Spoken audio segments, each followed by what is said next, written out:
So I'll tell you a little bit about both of my projects. The first one I was mainly based with an organization called Value for Women.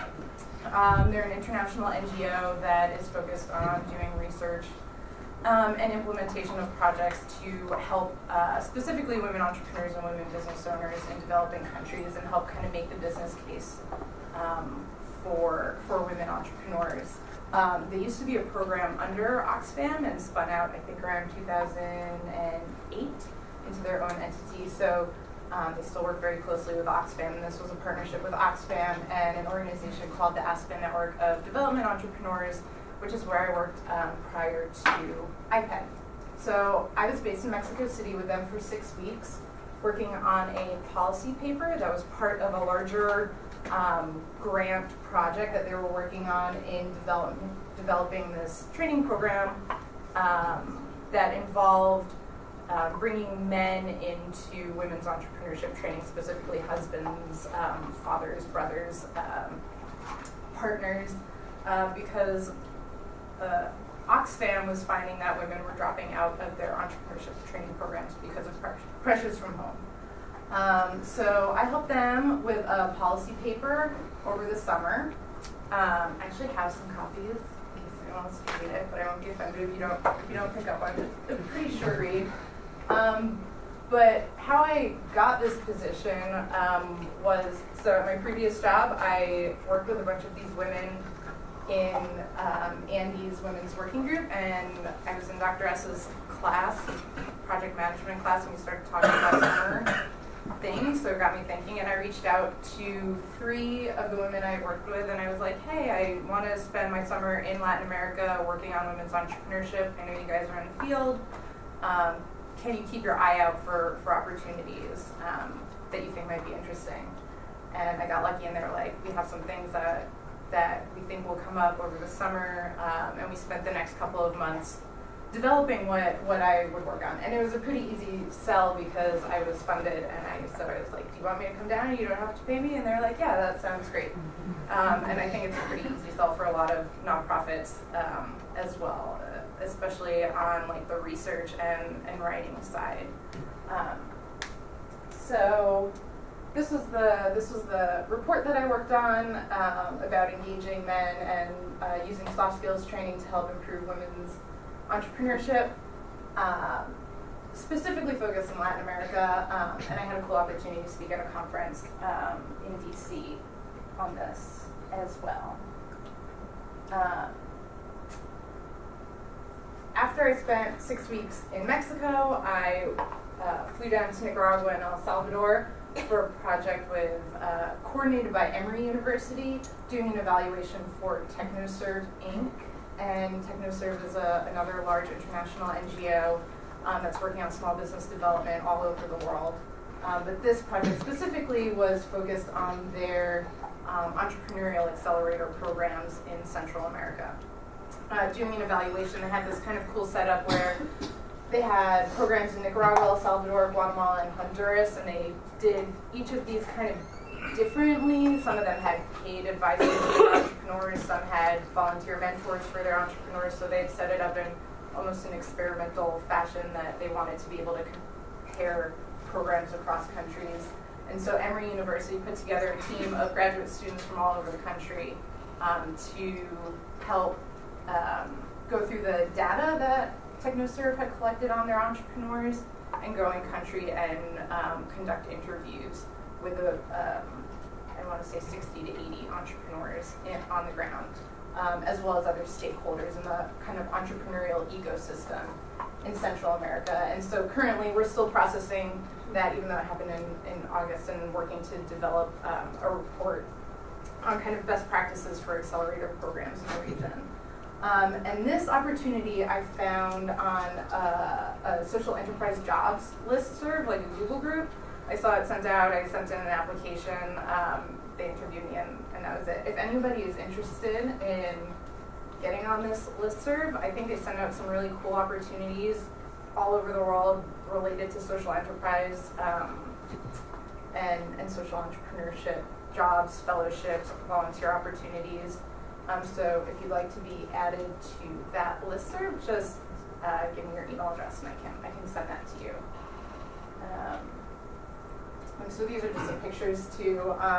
On the right side, I guess your left, were some of the entrepreneurs that I got to interview over the summer. That was like definitely the highlight. It was very cool. Like in Mexico, I was interviewing kind of organizations and mostly like international NGO folks. But it was really, really fun to get back into on the ground, talking to entrepreneurs, and hearing their stories and how much they actually really did value the programs that Technoserve was doing. So that was cool. And I also got another cool opportunity to speak at a conference in San Francisco regarding this project.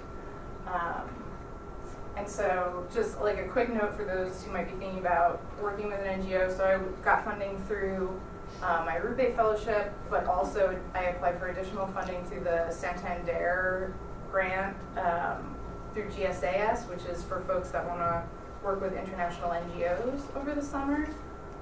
So you'll definitely get information about that as it comes out. I kind of remember that deadline being kind of a tight turnaround, so just some things to keep in mind. And then Emory University also subsidized some of my travel.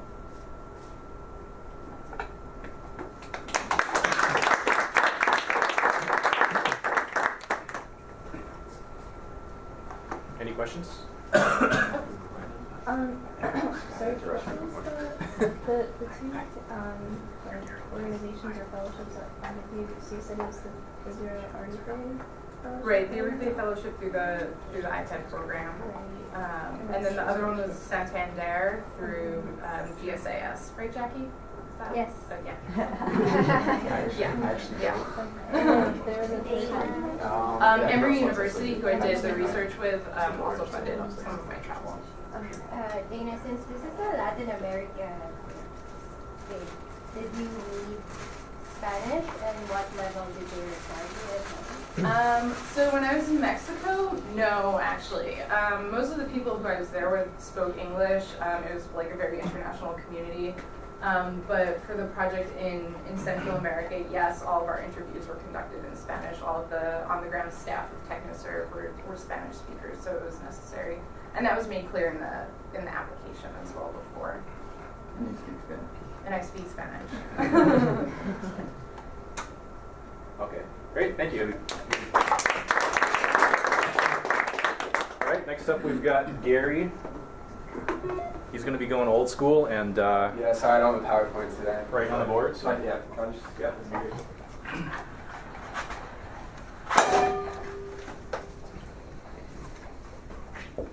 okay. So I have, my name's Gary, obviously, but I have two internships or opportunities that I had that I'm going to talk about today.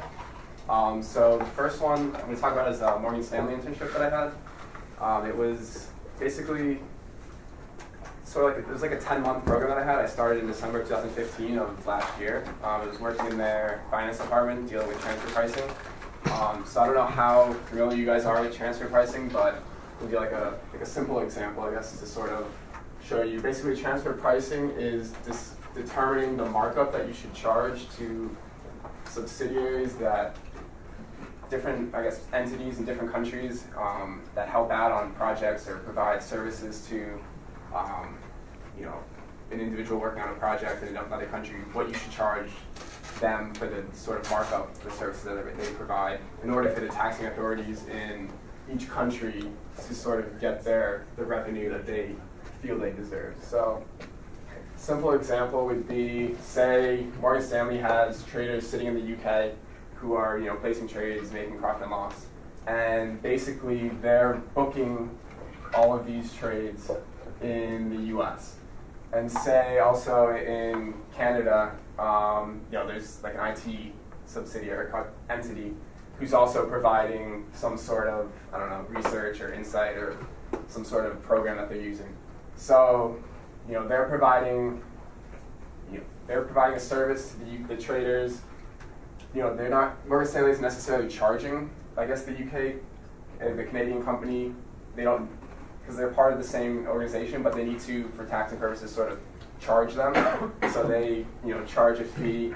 What this fee is, that's, I guess, where I come in, where you basically, my internship consisted of me looking at comparable companies sort of that provide IT services and very like specified in the sense that all they provide is IT, because you want to try and find companies that are doing as close to only the service that you're looking to mark up as possible. So you look at, you have a big database, you look through a lot of data, find companies that have similar structure, similar size, do the similar things, look it up, put it in Excel, sort of use a little bit of basic statistics and kind of determine a range of markups. Say maybe one company's charging, I don't know, 15%, another company's charging 5%, another one 10%, and you kind of Morgan Stanley wants to charge 10%. So okay, we're like within the range.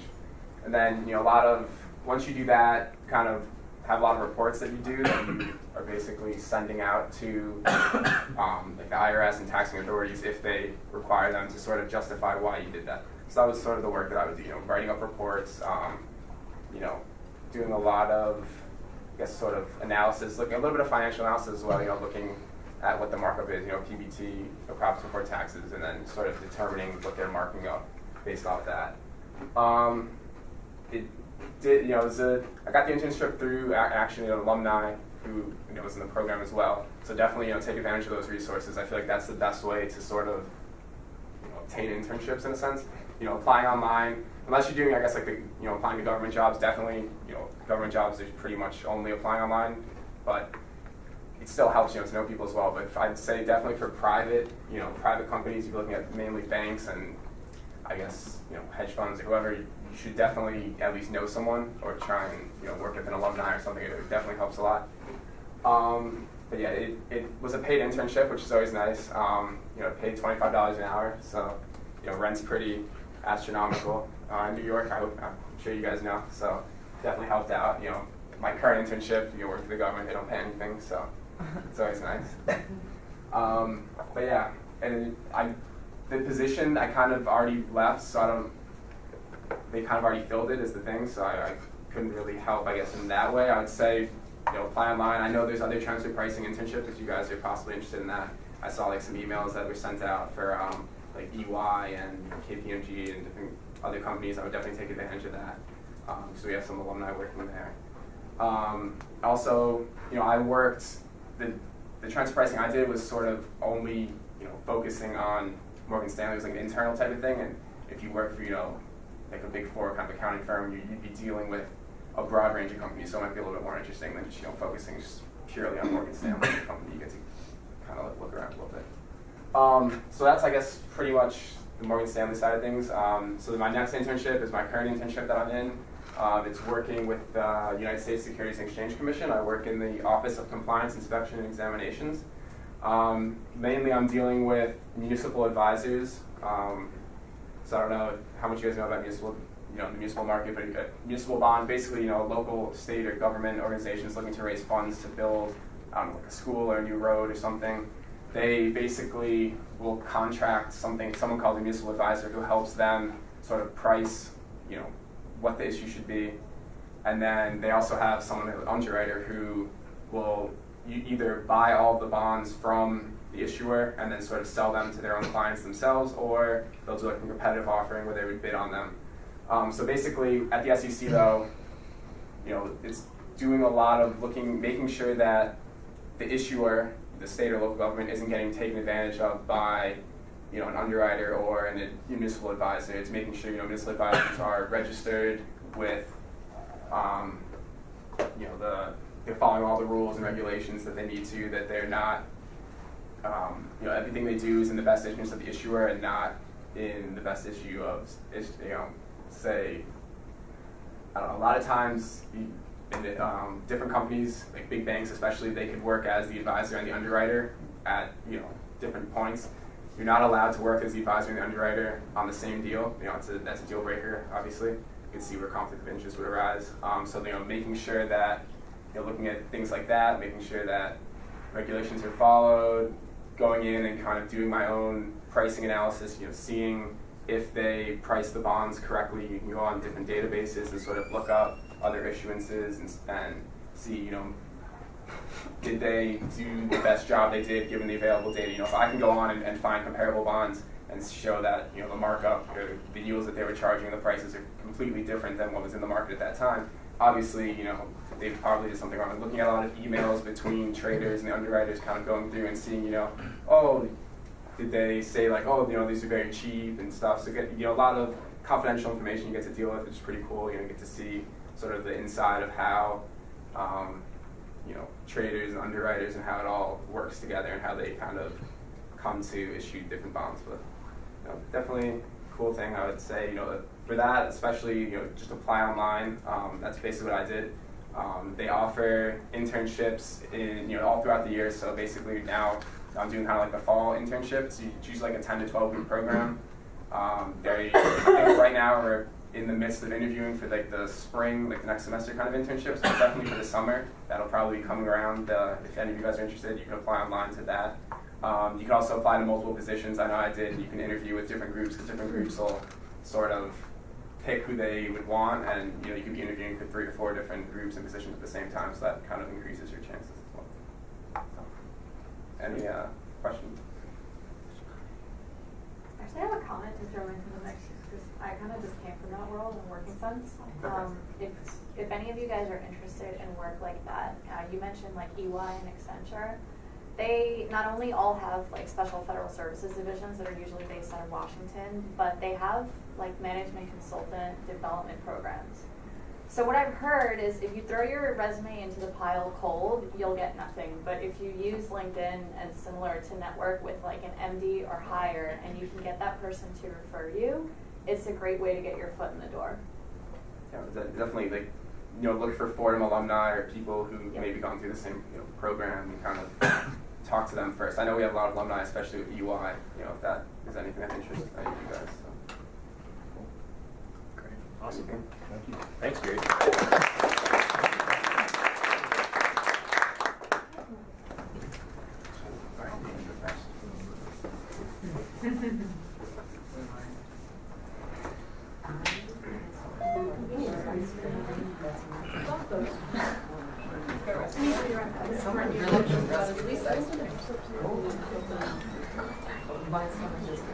All right, next we'll be hearing from Andy. He's got 2 presentations for us. He's going to be talking about his language immersion study abroad program that he did in Bolivia, and then also the work that he did with the Rutu Foundation.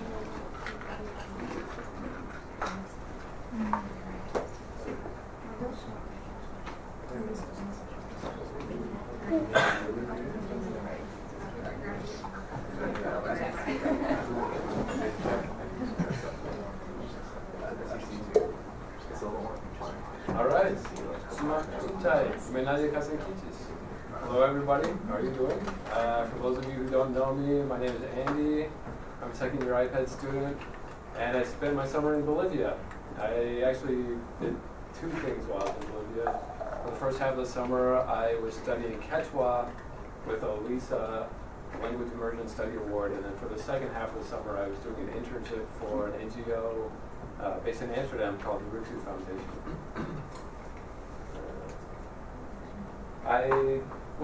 For the whole summer, I was based in Cochabamba, which is a city of about 500,000 people, like kind of right in the center of the country.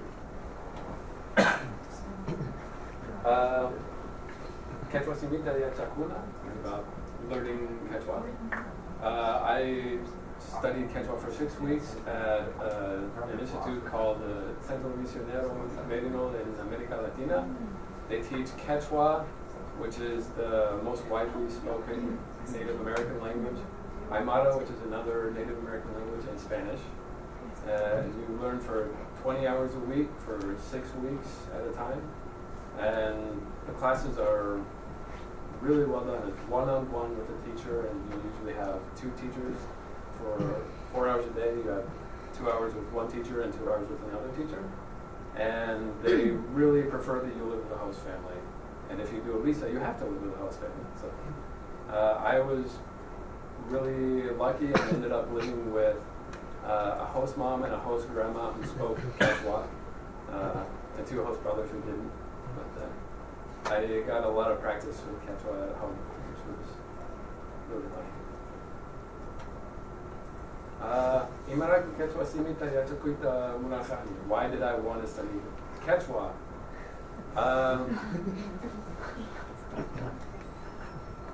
Partly because Quechua is just, I really like languages, and Quechua kind of fascinates me.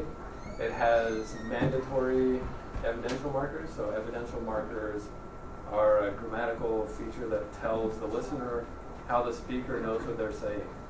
So there are 3 in Quechua. One of them means, so like all of these 3 sentences mean he or she ate your salteña. This is the salteña. They're delicious. So the one on the top, by salteña quita munafa, means I witnessed it myself. I saw him or her eat your salteña. The second one, by salteña quita mi gusta, means I heard it from somebody else.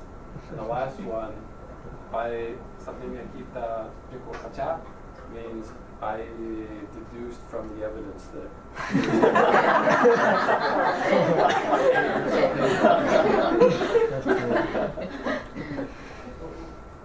it's also, yeah. What was the difference between the first and the second sentence? They're really similar. The only difference is the RQA or the Oh, SQA. the R and the S. Yeah. Wow, very small.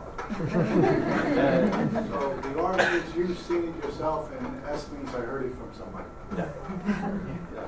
Yeah. Quechua is also an agglutinative language, which means it has affixes, and in Quechua, as far as I know, they're all suffixes, and you can make some really long words out of them. It's probably not a big deal if you speak a language like German or Pular. Okay. Anyway, but this is the longest word I could come up with in Quechua. Which means definitely only about your guys' weevils.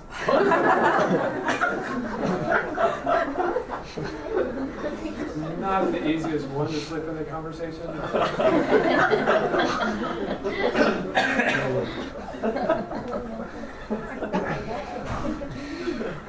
The other reason I really wanted to study Quechua is that when I graduate from IPED, I want to go into which is Quechua for mother tongue education. Actually, it means bilingual education. But, there's a lot of research that has shown, or a growing body of research has shown that kids learn better when they learn their mother tongues, and they retain information better, and they test better. They also drop out of school less often, and when they do drop out of school, they drop out of school later. And there was one study that I'm aware of that was done in Canada that showed that Native American students in Canada who had a really strong connection to their tribal languages kill themselves a lot less often than when they don't. And it also supports threatened languages, and languages are awesome. For the second half of the summer, sorry, go ahead. Oh, I was just going to ask you, when you say learning their mother tongue, their local language, are you talking like in school formally, like reading, writing, or just speaking? Which?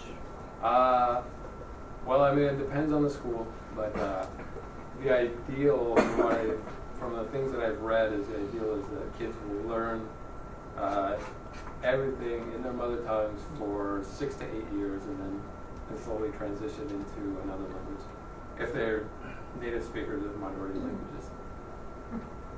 So for the second half of my summer, I did an internship with the Rutu Foundation, which is an NGO based in Amsterdam, and they are, as far as I know, the only NGO in the world that works to support mother tongue education kind of worldwide. There are other NGOs that work in mother tongue education. They're country-specific or language-specific. But I sent the Rutu Foundation a copy of my resume and told them, I'm an IPED student and I'm interested in working in mother tongue education after I graduate, and wondered if they had any opportunities for me over the summer. And they got back to me about a week later and asked for a Skype interview, and then when I interviewed with them, they said, well, how about if you, I told them that I was planning on studying Quechua in Bolivia, and they said, how about if you stay in Bolivia and do research for us on mother tongue education schools there. So that's what I did for the second half of my summer. This is, I took, or somebody else took this picture with the phone I took. It was a really crappy phone. So this is really blurry, but that's me in the middle in the light blue in front of Untitled Quechua, which is a university that was set up by the current president of Bolivia. He set up 3 universities that were designed to teach in Bolivian languages. So this one teaches in Quechua. There's another one for Aymara, and then there's another one for Guarani, and those are the 3 most widely used native languages in Bolivia. And so what the Rutu Foundation really wanted me to do was they had this kind of template for kind of gauging a mother tongue education program, like at the school level, and kind of rating it in terms of how well it teaches kids in their mother tongues and how well it makes a transition from their mother tongues to the majority language in reading, writing, speaking, listening, and all these different things. And they sent me a copy of that and said, like, there was a lot of information listed on that form they sent me, and nobody has ever used it before. So I was kind of the guinea pig. I was kind of the first person to ever use it to rate schools. And they said if you gather all of this information in one school, that would be enough work to basically earn you a PhD thesis in linguistics, which is not what we're trying to do. And so they kind of left it up to me to pick which questions I wanted to ask about each school. And they wanted me to gather information on a really good mother tongue education school and a really bad mother tongue education school. And then I told them about these 3 universities, and they said, oh, sure, how about if you go to the Quechua Language University too? So that's what I did. And I went to the university first because there were a couple of language teachers at Merino, where I was studying Quechua, who have worked at the university before. So they kind of got me in touch with people there and found me a place to stay and everything. And so I went there and interviewed 6 or 7 professors and the university director and 2 students. And then, let's see, this guy told me about Heriboko, which is a school that he went to when he was a little kid. And he said they teach in Quechua, and I know people there. That's a village I grew up in, and so he talked to people there and found me a place to stay. And I ended up staying with his cousin, and then I went to the Heriboko school and talked to their only teacher. They only have 10 students, very small school, and it turned out to be a good example of a really good mother tongue education school. And so that kind of I could check that off my list after that. But before I went there, I actually went to the Kusikuna school, which I heard about from a professor at a university in Cochabamba who I talked to. And he recommended it as a really great example of mother tongue education school.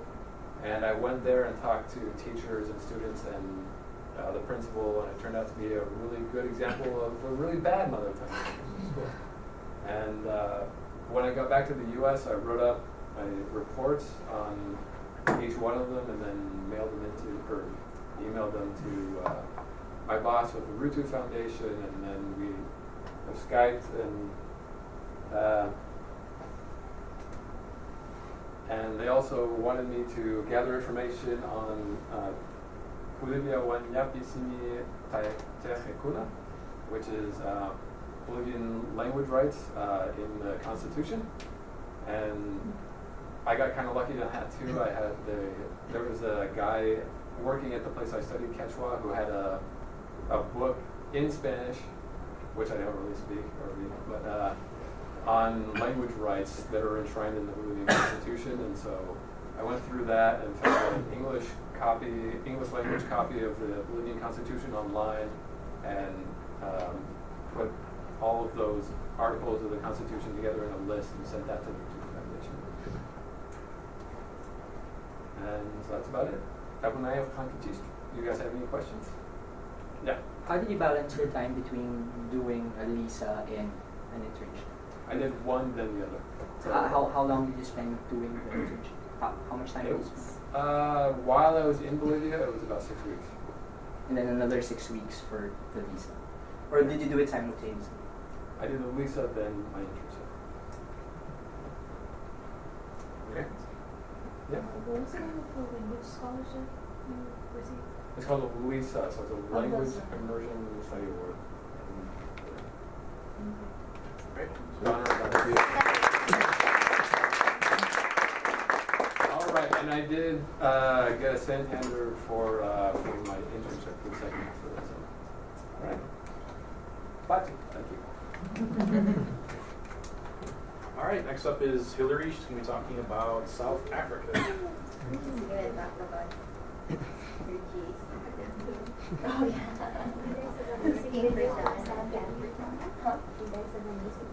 No, we don't, unfortunately. I know, I'm sorry. I have a video, please.